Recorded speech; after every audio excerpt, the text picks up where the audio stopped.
নমস্কার, max video নতুন একটা ব্লগে আপনাদের সকলকে স্বাগত জানাই। আজ 14 এপ্রিল সোমবার, এখন বাজে সকাল 11:15। এখন থেকে আমি আমার আজকের ব্লগটা শুরু করছি। আজ আম্বেদকর জয়ন্তী, তাই আজকেও তুলতুলের স্কুল ছুটি আছে। তবে আজকে শুধু তুলতুলের নয়, সমস্ত স্কুল, কলেজ, অফিস, আদালত সবই ছুটি। আর যেহেতু স্কুল ছুটি আছে, তাই এই 2-3 দিন ধরে তুলতুল সকালে একটু দেরিতেই ঘুম থেকে উঠছে। তবে আজকে সকালে ঘুম থেকে ওঠার পর দেখছি ওর শরীরটা খুব একটা ভালো নেই। একবার এ ঘরের বেডে এসে শুচ্ছে, কখনো সোফাতে শুচ্ছে, তারপর আবার ব্রেকফাস্ট করানোর পর দেখলাম একবার ভমিটিংও করলো। যদিও কিছুক্ষণ আগে ওকে মেডিসিনটা খাইয়ে দিলাম। তো সারাদিন দেখি কেমন থাকে। যদি সারাদিনে 2-3 বার ভমিটিং করে তো আবার ডাক্তারবাবুকে ফোন করতে হবে। আর আমি এদিকে সকালে সমস্ত কাজকর্ম সেরে তুলতুলের বাবাকে ব্রেকফাস্ট দিয়ে তারপর গেছিলাম স্নানে। স্নান পুজো করে কিছুক্ষণ আগেই উঠলাম। আর এখানে আমি আমার খাবারটা বেড়ে নিয়েছি। আজকে আমাদের জন্য ব্রেকফাস্টে বানিয়েছি চাউমিন।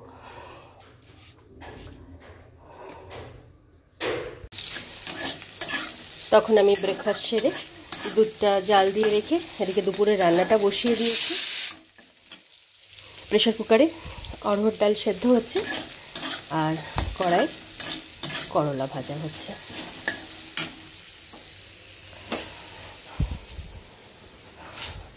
আর এদিকে তুলতুলকে নিয়ে এই সবে মাত্র পড়াতে বসালাম।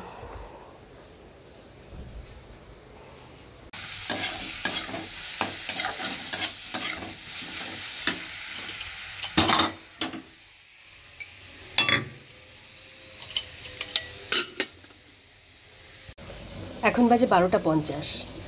আর তখন এদিকে আমি দুপুরে রান্নাটা বসিয়ে দিয়ে তুলতুলকে নিয়ে একটু পড়াতে বসিয়েছিলাম। তবে আজকে তুলতুল ওই 10-15 মিনিট মতোই বসেছিল, তারপরেই খ্যান খ্যান কান্নাকাটি শুরু করে দিল। বুকস, কপি, টেবিল সব ওরকমই পড়ে আছে, এখন এগুলো তোলা হয়নি। এতক্ষণ তুলতুল বাবার সাথে ওই ঘরে বসেছিল, তুলতুলের বাবার মিটিং চলছিল আর তুলতুল বসে বসে খেলা করছিল। আর এদিকে আমি রান্না বান্নাটা সারলাম। রান্নাবান্না প্রায় কমপ্লিট, শুধু ভাতটা হলেই হয়ে যায়। ভাতটাও প্রায় হয়ে এসেছে। এখানে আছে করলা ভাজা, আলু দিয়ে বাঁধাকপির তরকারি, আর তুলতুল আর তুলতুলের বাবার জন্য 2 রকমের অড়হর ডাল, আর ভাতের মধ্যে তুলতুলের জন্য একটা আলু সেদ্ধ দিয়ে দিয়েছি।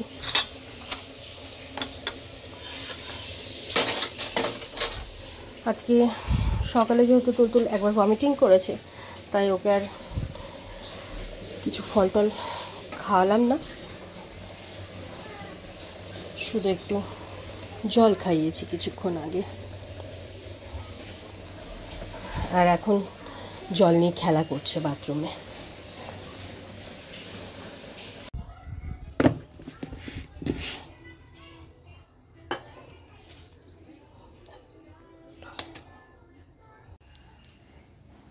এখন বাজে 3:45।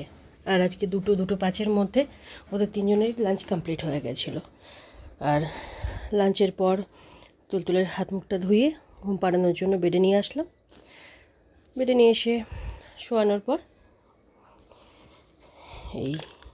এটা নিয়ে কিছুক্ষণ খেলা করতে করতে এই 2:30 নাগাদ তুলতুল ঘুমালো। ওকে ঘুম পাড়িয়ে আমার এই সময় প্রতিদিনের যে কাজগুলো থাকে সেগুলোই সব সারছি, কিছুটা সেরেছি। আর আজকে আমার আর ভাত খেতে ইচ্ছা করছে না, তাই ভাবলাম এই বাঁধাকপির তরকারিটুকু মুড়ি দিয়ে মেখে একটু পেঁয়াজ কেটে নেব, ওই দিয়ে লাঞ্চ সারবো। তাই মুড়ি বাঁধাকপির তরকারি নিয়ে নিয়েছি, এটাকে একটা পেঁয়াজ নিয়ে নিই। দিদি আবার আজকে বিকেলে একটু তাড়াতাড়ি কাজে আসবে, সকালেই বলে গেছিল, হয়তো 3:30-র মধ্যেই চলে আসবে। তার আগে লাঞ্চটা সেরে নিই। তখন আমি লাঞ্চ করে যে সমস্ত কাজকর্মগুলো বাকি ছিল সেগুলো সব সেরে আমি সবে মাত্র উঠলাম। আর এই 5-7 মিনিট আগেই ঝিরঝির করে বৃষ্টি শুরু হয়েছে, আর তার সাথে ঝোড়ো হাওয়া চলছে।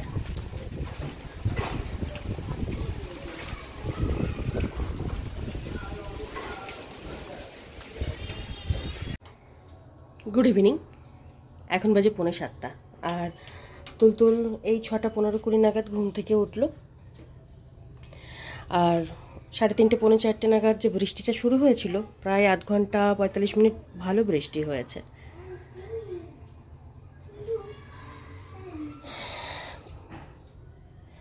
আর এই বৃষ্টির জন্য দিদিও আজকে অনেকটা দেরিতেই কাজে এসেছিল। 3:30 সময় আসার কথা ছিল, তো এই 4:30 পৌনে 5টা নাগাদ কাজে এসেছিল।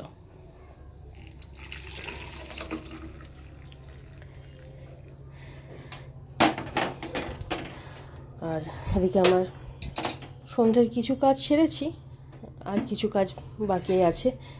আগে তুলতুলকে দুধটুকু খাইয়ে দিই,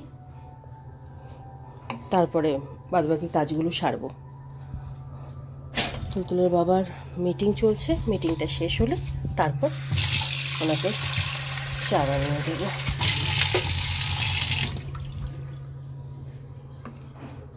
হ্যাঁ হ্যাঁ হ্যাঁ, এরকম ভাবে মুখে বলবে, হাতে লিখবে। হ্যাঁ হ্যাঁ। এখন বাজে 8:25, আর সন্ধ্যেবেলা তখন তুলতুলকে দুধটুকু খাইয়ে আমি হাত মুখ ধুয়ে ড্রেসটা চেঞ্জ করে আগে সন্ধে দিলাম। সন্ধে টন্ধে দিয়ে উঠে বিকেলের কিছু কাজ বাকি ছিল সেগুলো সব সেরে তুলতুলের এই 2-3টে কপিতে কভার করার ছিল, সেই কভারগুলো করলাম, স্টিকার লাগিয়ে নামগুলো লিখলাম। এসব করে রেখে কিছুক্ষণ আগেই তুলতুলকে নিয়ে পড়াতে বসিয়েছি।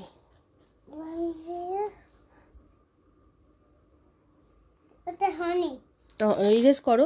হয়নি তো ইরেজ করো। হ্যাঁ মামা, হ্যাঁ বলো। একে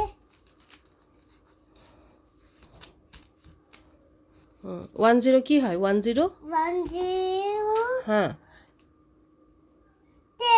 10। Very good.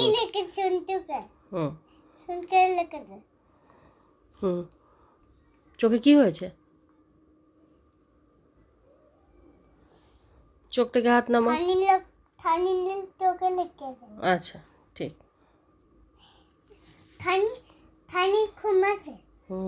নানি ঘুমাচ্ছে।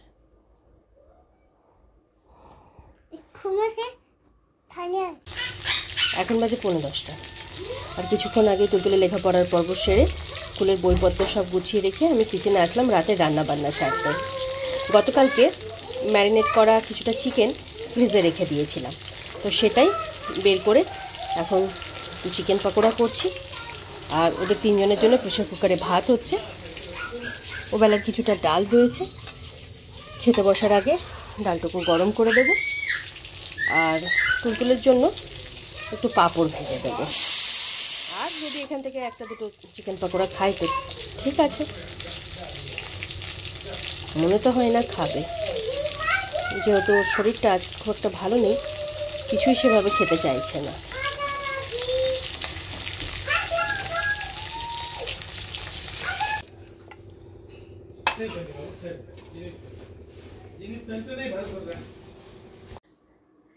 এখন বাজে 12:30, আর তখন আমি রাতের রান্নাবান্না সেরে ওদের 3 জনের খাবারটা একসাথে বেড়ে নিয়ে তুলতুলের বাবা ধানিকে খেতে দিয়ে তারপর তুলতুলকে খাইয়ে দিয়েছিলাম।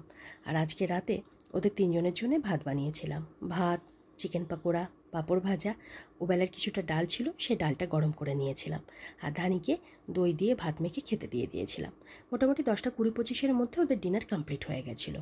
আর ডিনারের পর তুলতুলের প্রতিদিনের যে কাজগুলো থাকে সেগুলো সব সেরে এই 11:45 নাগাদ ওকে ঘুম পাড়ানোর জন্য বেডে নিয়ে আসলাম। তবে বেডে নিয়ে আসলে কি হবে, আজকেও তুলতুলের ঘুমাতে ঘুমাতে প্রায় গতকালকের মতন 12টা বেজেই গিয়েছিল। আসলে আজকে বিকালে তুলতুল অনেকটা দেরিতে ঘুম থেকে উঠেছিল, এই 6টা 15-20 নাগাদ। আর তখন অতটা দেরিতে ঘুম থেকে উঠেছিল বলেই রাতে ওর সহজে ঘুমটা আসছিল না। বিকেল 5টা 5:30 নাগাদ আমি একবার ভেবেছিলাম যে ওকে ঘুম থেকে তুলে দেব, মানে উঠিয়ে দেব। তারপর ভাবলাম আজকে ওর শরীরটা খুব একটা ভালো ছিল না। তারপর সারাটা দিন একটু খ্যান করেছে, কান্নাকাটি করেছে, তাই ভাবলাম ঘুমাচ্ছে, ঘুমাক। তাই তখন আর ওকে ডাকিনি। আর তুলতুলের যে দিনগুলোতে স্কুল থাকে সে দিনগুলোতে তো একটা আলাদা ব্যস্ততা থাকে, একটা আলাদা রুটিন থাকে। যেমন সকালে ঘুম থেকে উঠলো, ফ্রেশ হলো, রেডি হয়ে স্কুলে গেল, স্কুল থেকে 12টা 12:30 নাগাদ বাড়ি ফেরে, তারপর স্নান, লাঞ্চ, ঘুমানো, মানে একটা রুটিনে চলে।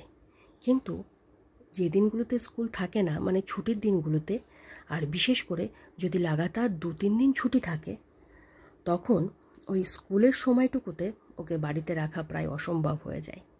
কারণ তুলতুলের বাবার এখনও ওয়ার্ক ফ্রম হোম চলছে, তো ওনার মোটামুটি 10টা থেকে 11টার মধ্যে অফিস শুরু হয়ে যায়। আর তুলতুল বাড়িতে থাকলে বাবাকে সহজে ছাড়তে চায় না। তবে সব দিন যে এটা হয় তা নয়। যেদিন ওর মুড ভালো থাকে সেদিন ও নিজেই খেলতে থাকে, আমার সাথেও খেলে, পড়াশোনা করে, ঠিক আছে। কিন্তু যেদিন ওর মুড বিগড়ে যায় সেদিন ও বাবাকে একটা সেকেন্ডের জন্যও ছাড়তে চায় না। তখন আমার হয়ে যায় মুশকিল। মানে একই ঘরের মধ্যে ওদিকে অফিস চলে, এদিকে আমার সকালের ব্যস্ততা, ব্রেকফাস্ট বানানো, স্নান, পুজো, দুপুরে রান্নাবান্না, তুলতুলকে দেখাশোনা। আর তুলতুল তো কথায় কথায় ওই মানে দরজার কাছে গিয়ে ধাক্কা দেবে 10 বার করে, আর আমাকে ওখান থেকে টেনে আনতে হয়। সে যে কী একটা পরিস্থিতি এসে দাঁড়ায় কি বলবো। তবে ওই যে বললাম প্রতিদিন যে এই ব্যাপারটা ঘটে তা না। যেমন গতকালকের কথাই বলছি। গতকালকে তুলতুলের বাবা 12টা 12:30 নাগাদ বেরিয়েছিলেন, বাড়ি ফিরেছিলেন এই 7টা নাগাদ সন্ধ্যেবেলা। তো এই 6-7 ঘন্টা ও আমার সাথে খুব ভালো মতন ছিল, নিজের মতন খেলা করলো, কিছুক্ষণ আমার সাথে খেলা করলো, গল্প করলো, তারপর স্নান, খাওয়া দাওয়া করে ঘুমালো, সব ঠিক আছে। কিন্তু বাবা যদি থাকলো আর ওর যদি মুড বিগড়ালো, ব্যাস তখন মানে কাউকে কাছে ঘেঁষতে দেবে না। এই আজকের কথাই বলছি। আজকে সারাটা দিন প্রায় বাবা। পড়তে বসালাম, পড়তে বসলো না। বললাম খেলা কর, সেটাও খেলা করলো না। মানে তখন যে আমি কি করব আমি বুঝে উঠতে পারি না। মানে কিছুতেই আমার কথা শুনবে না, আমার কাছে থাকবে না। আর বাবার কাছেও যে সব সময় থাকে তা না, বাবার কাছে থাকলেই তো ওই বায়না আর জেদ, এই চলতে থাকে। আজকের দিনটা তো এরকমভাবেই কাটলো। দেখা যাক, আগামীকাল তো স্কুল আছে তুলতুলের। তবে আজকে ওই সকালবেলা একবারই ভমিটিং হয়েছিল, তারপর সারাদিনে আর ভমিটিং হয়নি। তবে শরীরটা খুব একটা ভালোও ছিল না।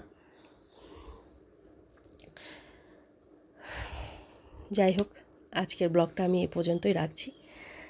আজকের ব্লগটা আমি এখানেই শেষ করছি। আমার এই ব্লগটা যদি ভালো লেগে থাকে তাহলে আমার এই চ্যানেলটাকে সাবস্ক্রাইব করে দেওয়ার জন্য বিশেষভাবে অনুরোধ রইল, সাথে লাইক আর শেয়ার করে দেওয়ার জন্য অনুরোধ রইল। সকলে ভালো থাকবেন। Bye and good night.